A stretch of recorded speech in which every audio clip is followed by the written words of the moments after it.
is the black, dreaming of a throne. A giant slept in silence, waiting for my name. 10,000 years of quiet, calling through the flame.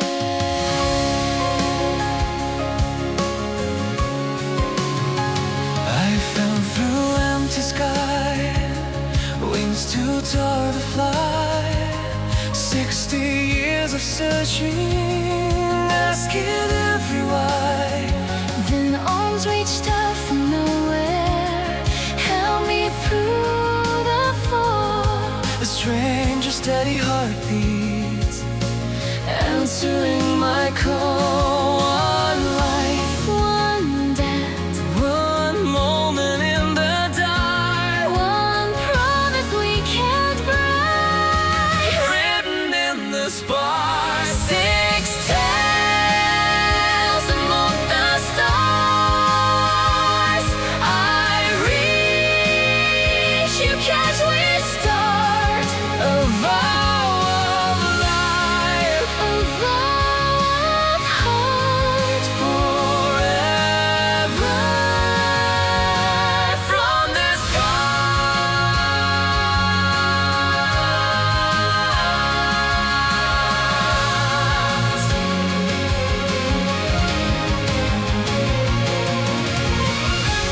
I will make this count For both of I us, will not let go. even if the stars turn down. For all the tales yet to come, for all the nights yet to drop. 6 tales among the stars. We reach, we hold, we are A dead of life, forever, right where we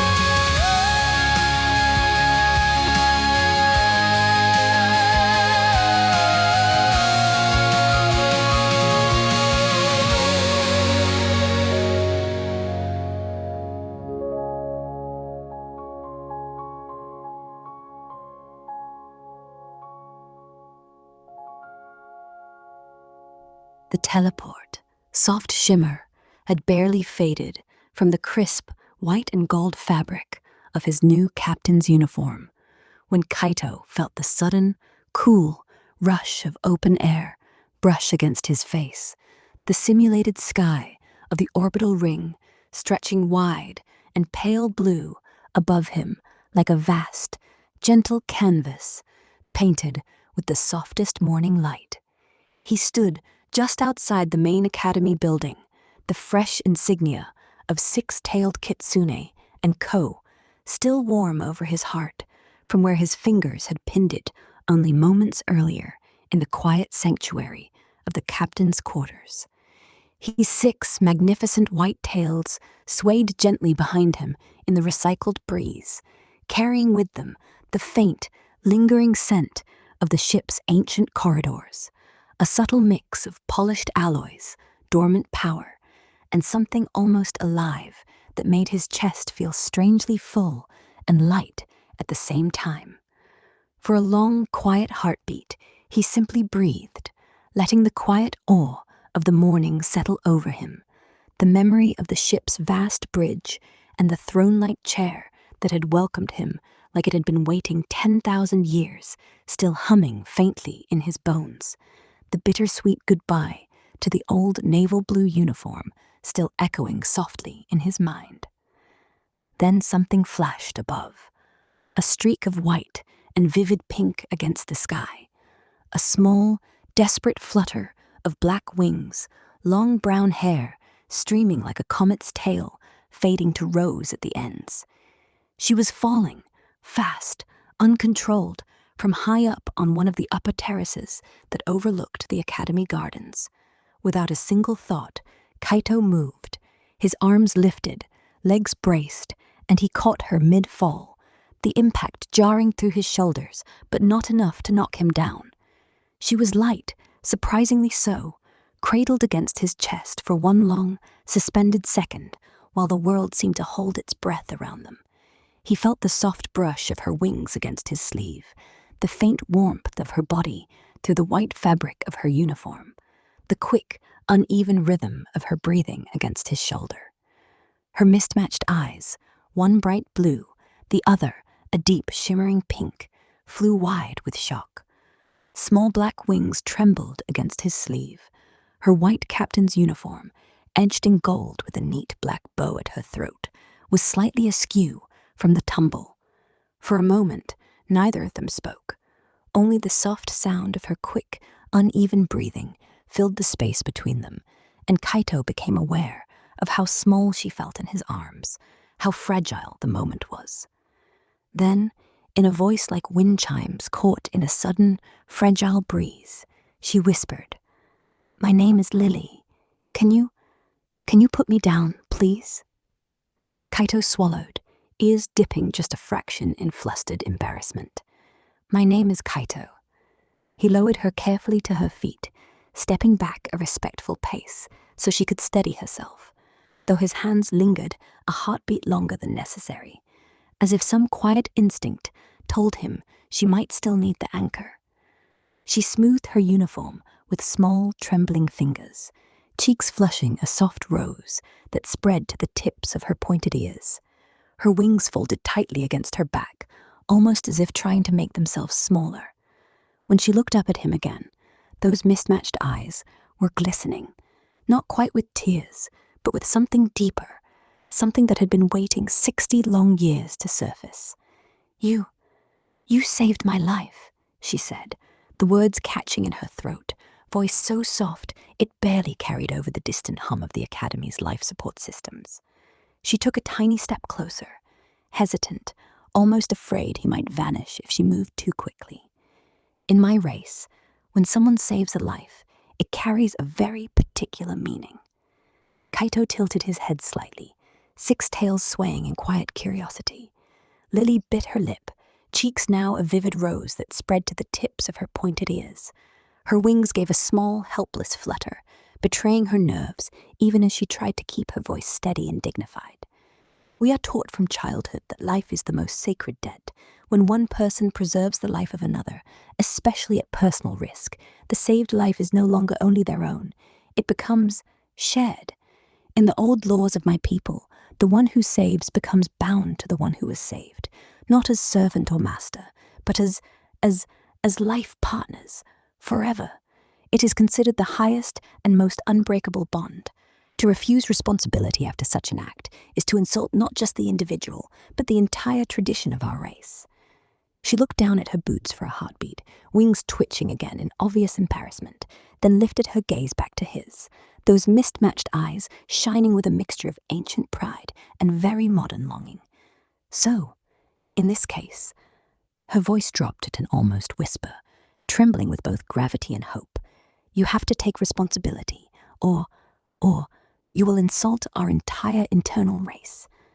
The last words came out so earnestly, so perfectly serious, that the sheer dignity of the declaration clashed adorably with how flustered she was, cheeks flaming, wings fluttering like a nervous butterfly, small hands clasped tightly in front of her, as if to keep herself from reaching for him again. Kaito blinked. His ears flicked straight up, his 6 tails fluffed outward in a sudden, involuntary wave of flustered surprise. For a long, breathless moment, the vast academy, the distant stars, even the immense ship waiting patiently in the dry dock, all seemed to hold their breath right along with him, waiting to see how a young Kitsune captain, still wearing the fresh scent of his first command, would answer a tradition that had just dropped an entire people's honor into his arms, along with one very shy, very determined girl. Pause. Dead. Then, in the quiet that followed, a small, unmistakable sound broke the stillness. A low, insistent growl from her belly. Lili's eyes widened in mortified horror. The rose flush on her cheeks turned to blazing crimson. She pressed both hands to her stomach, as though she could silence it by sheer force of will, wings curling so tightly against her back they almost disappeared. Kaito blinked once, then a slow, gentle smile curved his lips, not mocking, not even surprised, just warm and quietly knowing. "Let's eat something before class starts," he said softly, voice carrying that same easy merchant calm he had learned at his father's side. "I'll pay." 3. He had already noticed the faint pallor beneath her flush, the slight tremble in her fingers, the way she held herself as though she had grown used to going without. He guessed the rest without needing to ask. Noble name or not, she looked like someone who had not eaten properly in days. An unwanted child, perhaps, cast out or forgotten by her house, clinging to a battered battleship and whatever pride she could still carry. It did not matter to him, not really. Even if she had been the last beggar in the galaxy, he would not risk stirring trouble that could touch his father's business. And besides, a small private thought flickered through his mind. His mother would be quietly happy. No more lonely evenings for her son. No more wondering whether he would always walk the academy halls alone. Better still, there were no dangerous family ties here. No rival houses waiting to turn a simple kindness into a political snare. 2. Lili stared at him, eyes huge, wings giving one last tiny flutter of disbelief. You would do that?" she whispered, voice so small it barely reached him.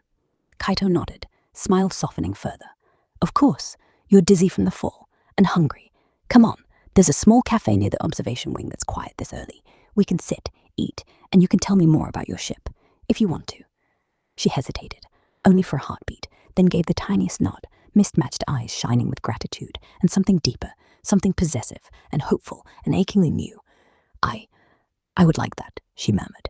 "Very much." 3. And so, beneath the vast simulated sky of the academy, 2 captains, one of a sleeping giant, the other of a battered remnant, took their first small step together, bound by a tradition that was half truth, half longing, and now, perhaps, something real beginning to take root between them. End of chapter 3.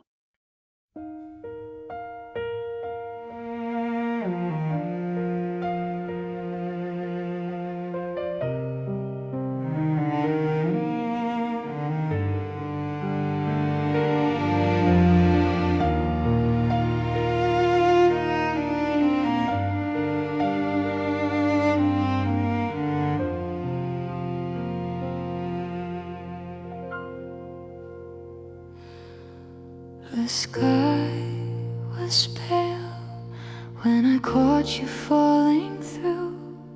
A single breath, a single choice, and everything was new. Your wings were trembling, your voice was small and true. I said forever, never knowing what it drew. I waited lifetimes in the silence of my ship. A broken hull, an empty heart, a hunger on my lip. Then arms reached out from nowhere, held me as I slipped. You said forever, and something inside me flipped. One meal, one promise, one quiet place to land. One growl of hunger met with an open hand. Still among the stars, we sit, we breathe, we are. A debt of life, a debt of heart, still forever right where we are.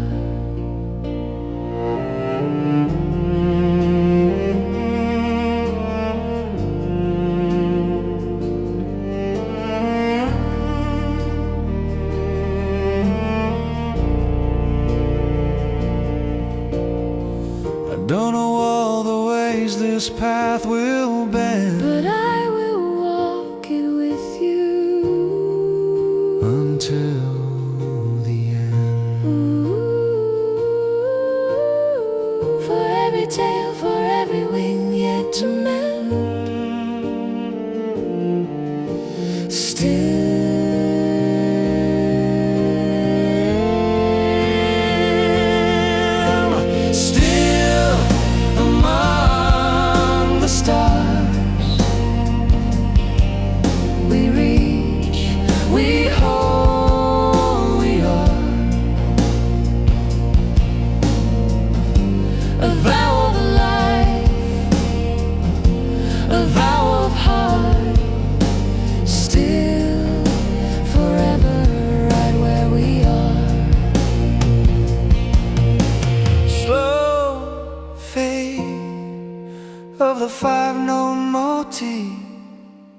One last gentle chord hanging in the air.